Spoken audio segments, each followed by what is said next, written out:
En Colombia, más de 124.000 nombres siguen en la sombra de la desaparición forzada, una herida abierta que atraviesa generaciones. Detrás de cada cifra hay una madre que espera, un hijo que pregunta y una familia que busca respuestas. Nosotros con el tiempo ya no lloramos tanto como cuando tenemos que hablar, pero que hay ese dolor aún existe, ¿no? La unidad de personas dadas por desaparecidas, creada tras el acuerdo de paz, se enfrenta al reto de encontrar a quienes se desvanecieron en medio del conflicto armado. Su labor es netamente humanitaria y extrajudicial. No persigue culpables, pero sí caminos para que la ausencia deje de ser un silencio interminable. Él desapareció a los 16 años porque lo reclutaron forzadamente. Después de allí nos dimos cuenta, desapareció aproximadamente como 22 años, el cual no nos dimos cuenta dónde fue ni nada, lo anduvimos buscando. Luz Argelis se refiere a su hermano, un joven combatiente de las extintas FARC, mientras María Graciela se refiere a su hijo, militar que desapareció en medio de un combate en Puerto Merizalde, en Buenaventura. Lo que tienen ambas mujeres en común no solo es la búsqueda de sus seres queridos, sino el dolor de una guerra que desaparece y cercena las esperanzas de tener a los suyos en su hogar.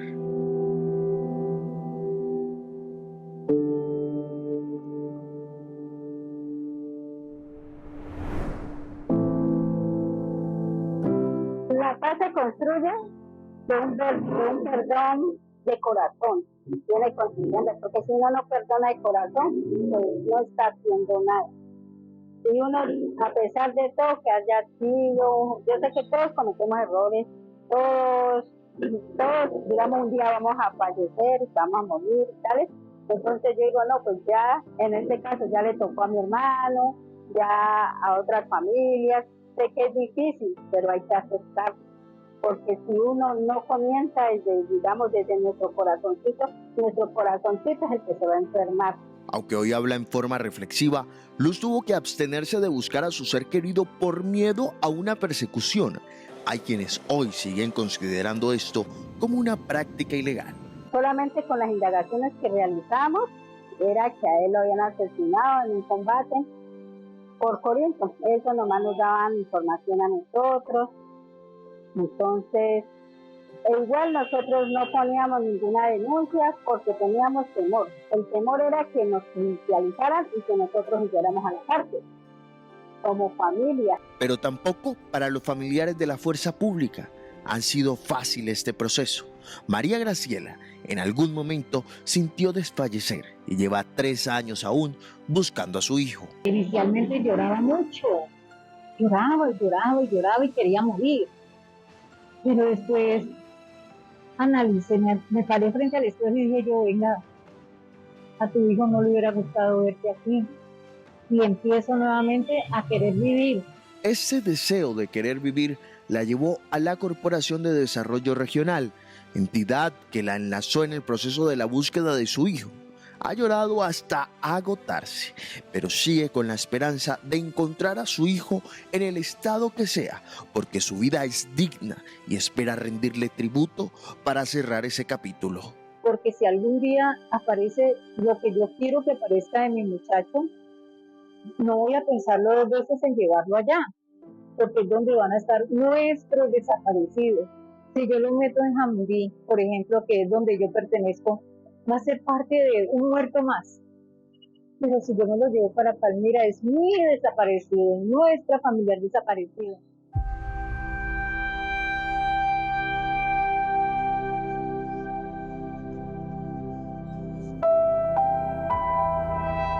María se refiere al cementerio central de Palmira. Este cementerio está dividido en 2 patios. En el primero son habituales las visitas, mientras que en el patio 2 no tanto. A este le llaman el patio del olvido. Siempre está solo, realmente cantábrico y desolado. Según la unidad de búsqueda de personas dadas por desaparecidas, en este cementerio se estima que puedan haber 670 cuerpos, de los cuales se presume puedan ser víctimas de conflicto armado. Hasta el momento, solamente se han encontrado 67 restos óseos.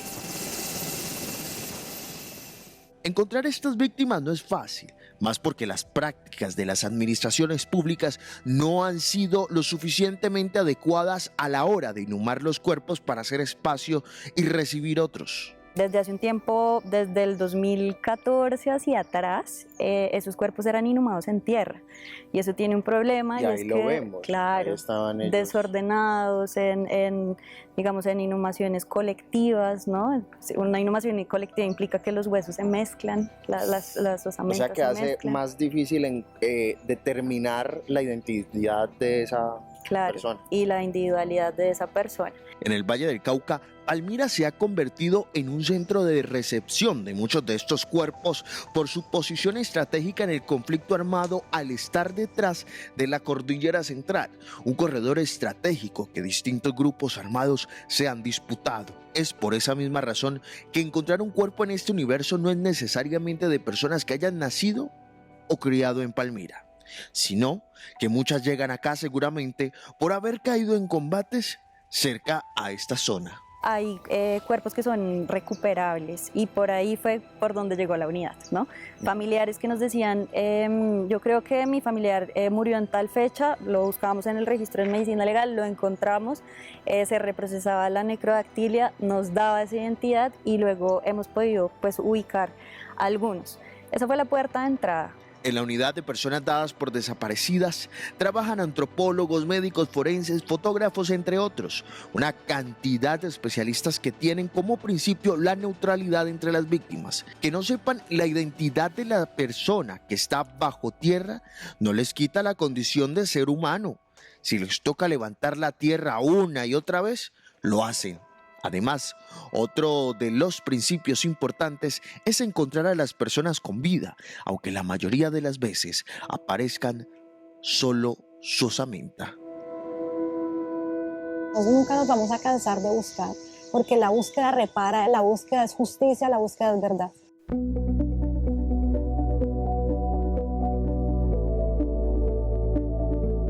Sandra hizo parte de las extintas FARC. Estuvo en La Habana en la firma de los acuerdos de paz y hoy está en Palmira, ayudando a encontrar desaparecidos como parte de su camino personal de reparación. En esa época estaba muy marcada el tema del narcotráfico, sobre todo en Tuluá, mi departamento que amo, y el Valle.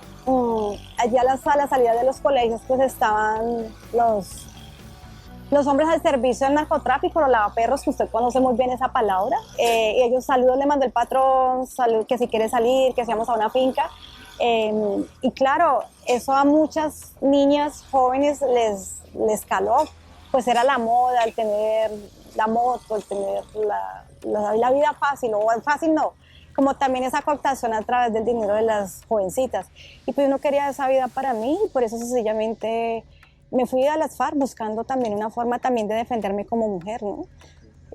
Porque ser mujer en este país es también muy difícil. Sandra se unió a los 17 años de edad a las FARC. Cuenta ella como mecanismo de defensa. Buscaba crear una coraza para que no le llegara una vida impuesta por la moda traqueta, aquella que en Colombia todavía deambulaba por las calles de nuestro país, como Pedro por su casa. Uno entra, es una estructura política militar y claro, allá las mujeres aprendimos a manejar fusil, ametralladora, de todo, pues porque estábamos en una guerra, no estábamos en un paseo de campo, ni estábamos entrenando en un centro de recreación a tiro al blanco, ¿no? Era una guerra. En Colombia se ha habido una guerra muy profunda y allí tocó empuñar el arma.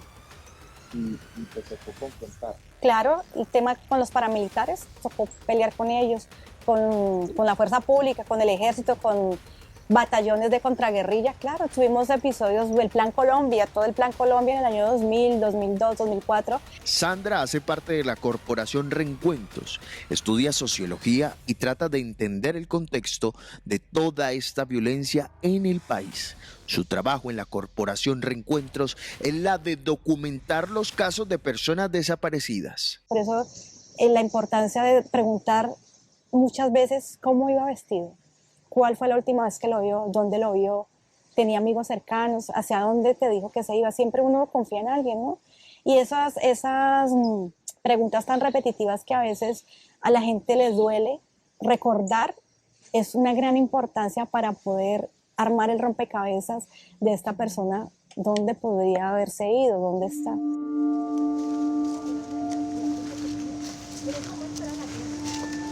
Ese mismo dolor lo ha experimentado Sandra por la desaparición de su hermano y no saber qué respuesta darle a su madre. Ahora, más que todo, ahorita que estamos en la Corporación Humanitaria Reencuentros como documentadora, me ha pasado enfrentarme a mi propia madre, de preguntarme de dónde está Miguel. Miguel era mi hermano, tenía 17 años, lo mató el ejército en zona rural de Tuluá, y su cuerpo no lo encontramos. O sea, fue llevado a un cementerio, enterrado con muchos más como NN, y el día de hoy no aparece su cuerpo por ningún lado. Y soy documentadora y he encontrado otras personas que buscan, he encontrado otros familiares, y es mi hermano, no le puedo encontrar. También tenemos un tío desaparecido y no hay respuesta para esta madre ni hay respuesta para esa familia que a su vez es la mía. La Corporación Reencuentros representa a comparecientes y firmantes de paz de las extintas FARC, mientras que la Fundación Comité de Reconciliación representa a los de la Fuerza Pública. Allí también labora el mayor retirado Bareño, donde un error en una operación que él dirigía le costó la vida de una persona protegida. Estamos trabajando con firmantes de paz. Algún momento estuvimos en la guerra, dos grupos armados enfrentados. Hoy estamos trabajando para un objetivo común, que es la búsqueda de personas dadas por desaparecidas. En este cementerio trabajan cerca de 35 comparecientes, donde Diego Bareño supervisa la realización de bóvedas para dar cristiana sepultura a los cuerpos hallados en descomposición, ya identificados por sus familiares. Hay experiencias en algunos otros lugares, y la misma fundación tiene esta experiencia, que firmantes de paz y comparecientes de la fuerza pública, cada uno trabajando por su lado. Acá no, acá nosotros comenzamos con unos talleres de sensibilización, primero fuerza pública, luego fuerza pública con con firmantes de paz, y podemos llegar, como digamos así, a interactuar, y podemos unirnos en un gran esfuerzo para poder trabajar en conjunto. En Colombia y en buena parte del mundo, este es el único proyecto donde se unen en el mismo escenario ambas orillas de quienes han vivido el conflicto para trabajar por una misma causa. Aquí no estamos para juzgarnos, sino para encontrar una respuesta. Sabemos que no todas las vamos a encontrar, pero sí una persona que encontremos es una familia que descansa, que hace su duelo, que puede llorar a ese ser querido y decir, aquí está.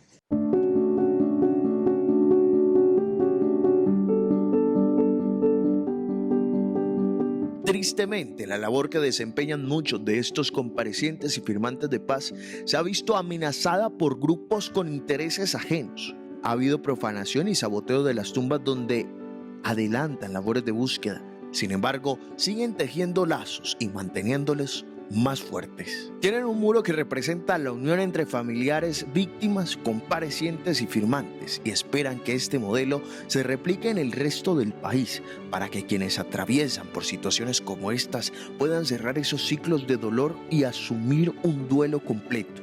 Hoy hay trabajando en este cementerio 25 comparecientes y 72 firmantes de paz, quienes han logrado adecuación de 600 bóvedas y siguen construyendo con esperanza un camino hacia la verdad y la no repetición.